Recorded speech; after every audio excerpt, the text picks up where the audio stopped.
만나는 시간 나우 함께하고 계시는 지금 시각 10시 43분 53초 막 지나고 있습니다. 이번에는 국제뉴스 속에 등장하는 인물을 전격 분석해보는 시간이죠. 뉴스를 움직이는 인물 후 김민아 칼럼니스트와 함께합니다. 어서 오십시오. 안녕하세요. 네, 오늘은 저희 어떤 인물에 대해서 한번 알아볼까요? 저스틴 트루도 캐나다 총리에 대해서 알아보겠습니다. 네, 저도 오늘 이 방송 준비하면서 검색을 해보니까 이름 표기가 조금씩 다르더라고요. 뭐 어떤 데는 저스틴 트루도라고 써있기도 하고 좀 다르던데요. 그렇죠. 뭐 저스틴 트루도도 있고 지스텐 트루도도 있고 네. 여러 가지로 언론에는 이름이 나오고 있는데요. 영어식으로 읽으면 근데 저스틴인 거고 프랑스식으로 읽으면 지스탱인 거겠죠. 아, 네. 철자는 똑같습니다. 네. 뭐 당연하겠죠. 네. 외국 사람이니까요.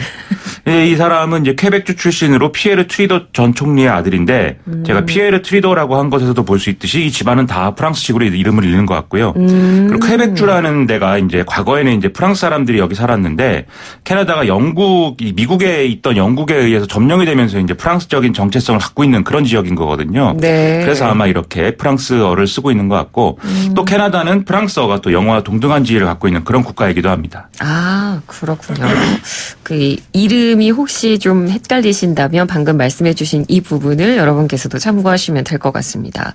지금 캐나다가 총선을 앞두고 있어요. 그런데 얼마 전에 이 버락 오바마 미국 전 대통령이 트위터에다가 이 오늘 다뤄볼 인물인 저스틴 트루도 총리에 대해서 지지를 표시하는 그런 트윗을 올렸더라고요.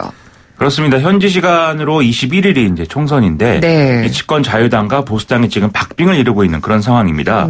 그런데 저스틴 트루도 총리에게 불리한 이 몇 가지 악재가 지금 있기 때문에 승리를 장담할 수는 없는 상황이거든요. 오바마 전 대통령이 16일에 자신의 트위터 계정에 나는 캐나다 시민들이 트루도의 재선을 위해서 그를 지지해 주기를 바란다. 이 트루도와 함께 대통령으로 일하는 게 자랑스러웠다. 그는 기후변화와 같은 큰 문제를 해결하려는 부지런하고 유능한 지도자다. 세계는 지금 그의 진보적 리더십이 필요하다. 이렇게 써서 이제 지원 사격을 하는 그런 모습을 이제 보인 것입니다. 네. 여기에 대해서 트루도 총리도 고맙습니다, 내 친구요. 이렇게 답을 하기도 했는데요. 뭐 오바마 전 대통령은 세계적으로 훌륭한 뭐 지도자였던 걸로 평가가 되고 있지 않겠습니까? 네. 그래서 트루도 총리의 어떤 그 선거 전망에는 도움이 되지 않을까 이런 생각을 좀 들게 하는 그런 사례죠. 이 오바마 전 대통령이 이렇게 지원 사격해 준 이유는 뭘까요? 버락 오바마 전 미국 대통령도 진보적 성향의 지도자로 잘 알려져 있는 것인데 네. 이 저스틴 트루도 총리도 마찬가지 성향으로 평가가 되고 있는 거거든요. 이 오바마 재임 기간 동안 트루도 총리는 앞서 이제 트위터에서도 볼 수 있듯이 기후변화라든지 또 여성의 권리 보장이라든지 이런 문제에 있어서 서로 이제 공감을 표시해 가면서 어떤 그 같이 행보를 해온 바 있습니다. 또 트루도 총리 본인도 취임 직후부터 진보적인 어떤 이런 행보를 보여서 여러 가지로 좋은 평가를 받은 바도 있습니다. 그렇군요. 그러면 이 트루도 총리가 구체적으로 어떤 진보적 행보를 했나요? 이 트루도 총리 취임 당시에 내각을 어떻게 구성했느냐 이걸 보면 네. 다양성의 가치를 상당히 중시했다는 점이 잘 드러나는데요. 먼저 캐나다 사상 처음으로 남녀 15명씩 동수내각을 구성을 했습니다. 이 중에는 또 역사에 기록이 될 만한 사례들이 쭉 포함되어 있어서 눈길이 가는데요. 캐나다 최초로 원주민 출신을 법무장관으로 임명하는가 하면 장애인, 난민, 성소수자 등의 좀 특별한 이런 지위에 있는 사람들도 내각에 포함을 시켰습니다. 네. 특히 국방장관하고 혁신과학경제개발장관의 경우에는 인도 출신의 시크 교도가 이제 임명이 됐는데요. 네. 이외에도 우주비행사와 버스 운전사 출신 이런 사람들도 장관직에 이름을 올렸는데 또 재무장관은 거의 재벌 이렇게 볼 수 있는 부자가 임명이 돼서 여러모로 또 화제가 되기도 했습니다. 그러니까 이렇게 다양성을 갖춘 내각을 꾸린 거에 대해서 이제 기자들이 이 의도가 뭐냐 이렇게 물어봤더니 네. 트루도 총리는 2015년이니까 그랬다 이렇게 얘기를 했다고 합니다. 2015년이니까 그랬다. 이게 무슨 의미일까요? 시대가 많이 변했다 이런 얘기인 것이죠. 뭐 21세기다 이런 얘기랑 비슷한 의미라고 보면 되겠습니다. 그러니까 뭐 시대의 변화에 본인도 어느 정도 좀 부응을 했다. 뭐 그렇게 이야기를 한 거라고 볼 수 있을 것 같습니다. 자, 그러면 정치 입문 전에는 어떤 사람이었을지 과거 이력도 좀 들여다볼까요? 앞서 제가 이제 이제 총리의 아들이었다 네. 이렇게 얘기했기 때문에 제가 표현하자면 정치적 금수저다 이렇게 얘기를 할 수가 있겠는데요.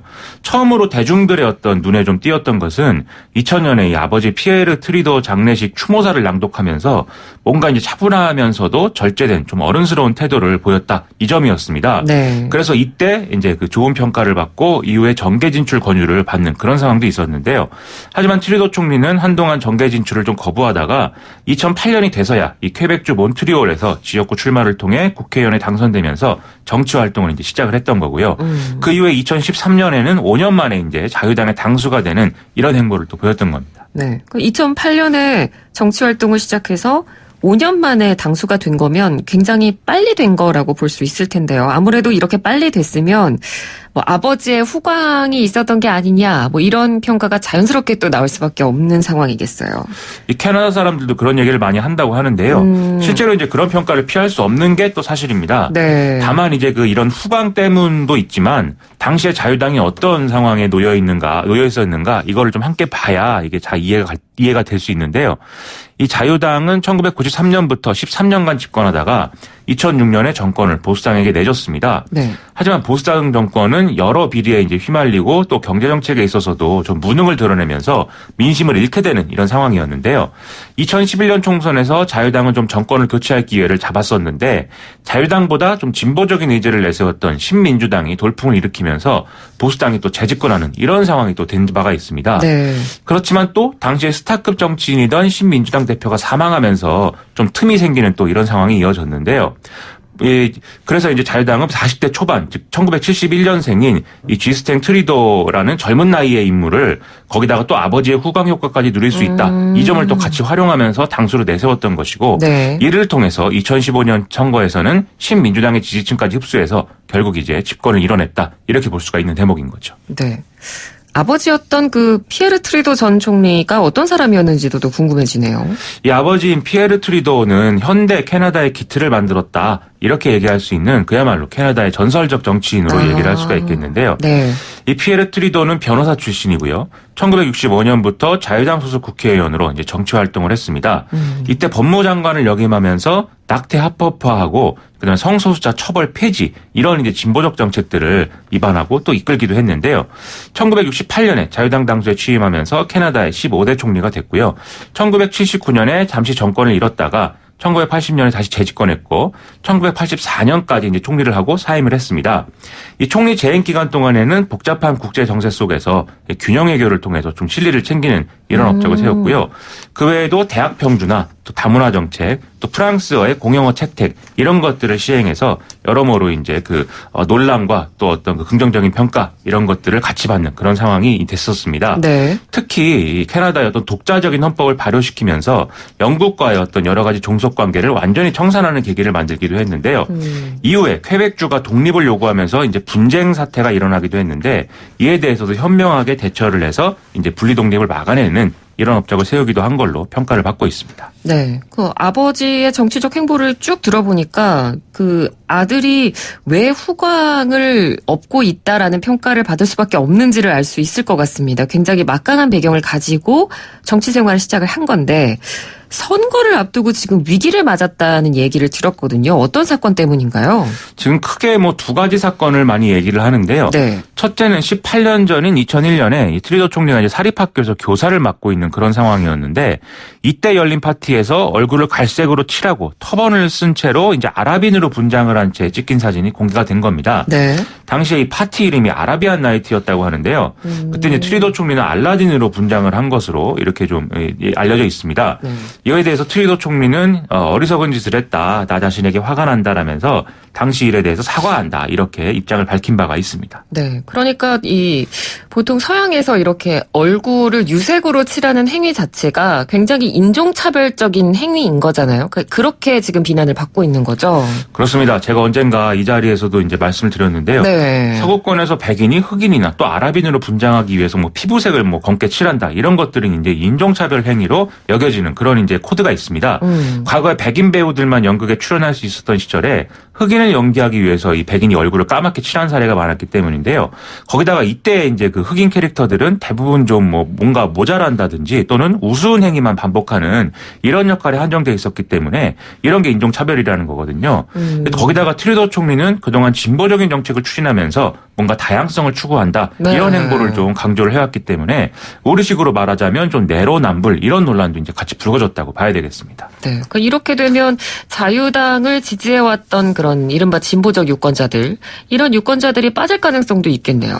그렇습니다. 앞서 언급한 것처럼 캐나다에는 자유당보다 이제 진보적인 정책을 앞세우는 신민주당이라는 정당이 있는데 네. 이 정당도 이제 만 40세에 인도계 시크 교도인 지그미트 싱이라는 인물을 대표로 내세우면서 젊은 층에서 또 바람을 일으키고 있거든요. 즉 젊고 진보적이고 개혁적인 지도자라는 이미지를 트리도 총리로부터 좀 빼앗아가고 있다. 이렇게 볼 수가 있겠습니다. 네, 그렇군요. 선거를 앞두고 위기를 맞게 된 두 번째 사건은 어떤 사건입니까? 이 캐나다의 대형 건설사 SNC 라발린의 뇌물공여 혐의를 수사하던 검찰에 기소유예 처분을 내리도록 압력을 행사했다. 이런 폭로가 나온 건데요. 네. SNC 라발린은 2001년부터 2011년까지 리비아에서 공사를 수주하기 위해서 정부 관리들에게 뇌물을 제공한 혐의로 2015년부터 검찰 수사를 받아왔습니다.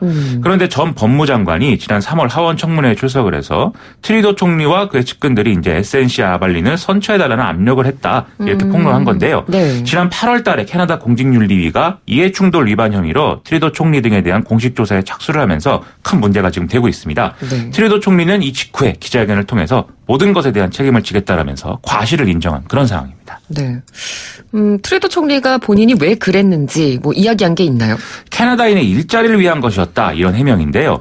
SNC 라발리는 국내에서만 9,000명, 해외에서는 5만 명의 직원을 고유하고 있을 정도인데 뇌물 공여로 기소될 경우에 향후 10년간 공공공사 수주가 금지가 된다는 거거든요. 네. 이럴 경우에는 고용에 이제 타격이 불가피한 것이고 이 영향을 고려할 수밖에 없는 것도 이제 총리의 직무라는 게 트리도 총리의 항변이었습니다.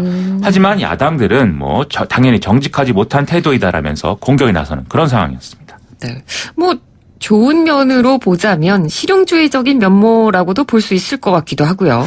그렇습니다. 트리도 총리의 또 실용주의적 면모가 드러나는 또 하나의 사례가 대형 송유관 건설 사업이다. 이렇게 볼 수가 있겠는데요. 네. 엘버타주의 오일샌드 지역에서 태평양 해안의 밴쿠버까지 송유관 운송량을 3배 확대한다. 이런 정책인데 현재 원유 업체들은 엘버타주에서 생산되는 원유와 가스를 미국으로 열차 운송을 통해 수출하는 것에 비용이 과다하게 든다. 그래서 송유관 확장을 통해서 유조선 운송을 늘려야 된다. 이렇게 주장하고 있거든요. 네. 하지만 이 지역 브리티시 콜럼비아주의 환경기준 그리고 환경보호운동가들의 거센 저항, 원주민들과의 협의 난항 이런 것들이 또 장애물이 되고 있는 이런 상황입니다. 특히 녹색당 등의 저항이 만만치 않은데요. 시위에 참여한 다수가 또 건거되는 등의 충돌이 있었을 정도였습니다. 네, 그렇군요. 자, 오늘은 캐나다 총선을 앞두고 지금 오바마 전 미국 대통령의 지지를 얻고 있지만 또 위기의 사건에도 직면해 있는 캐나다의 쥐스탱 트리도 총리에 대해서 알아봤습니다. 말씀 잘 들었습니다. 고맙습니다. 고맙습니다. 네, 지금까지 김민아 칼럼니스트였습니다.